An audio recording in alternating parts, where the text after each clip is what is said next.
The second day of the qualifying action at Melbourne Park has brought some interesting matches and more players who continued their quest towards the main draw of the opening Grand Slam of the season. 2 years ago, Daniel Evans was in the second week of the Australian Open before the well-known problems that forced him to start all over after dropping out from the ranking list in April last year. Daniel made quick progress in the second part of 2018 to enter the top 200 and get the opportunity to play here in Melbourne and chase the place in the Australian Open main draw for the third time.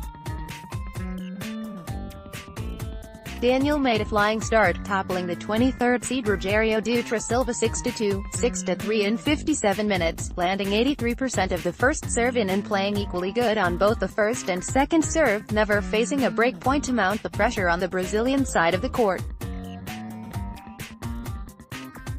Dutra Silva had to play against 4 break points and he suffered 3 breaks, trailing from start to finish and ending his journey on the first step.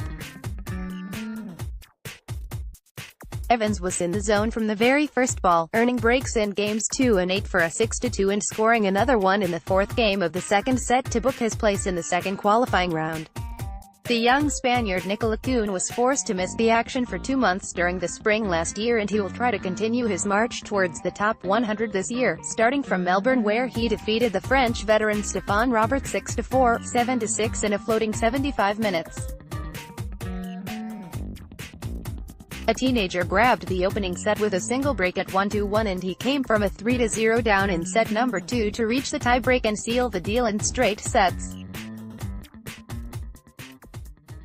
The top seed Lorenzo Sonego made a perfect start against the British youngster Jay Clark, forging a 6-2, 6-3 win after saving 6 out of 7 break points and converting 4 opportunities on the return for the place in the next round.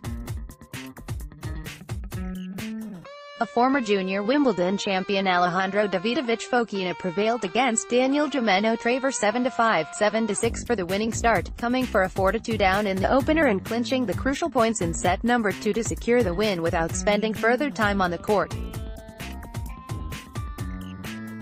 Tommy Paul needed an hour and 22 minutes to dismiss Roberto Sitsabervi 6-4, 6-3, losing serve once and erasing that deficit with 3 return games won, moving 3-1 up in set number 2 after the 7th break point and serving well in the rest of the match to bring it home in style.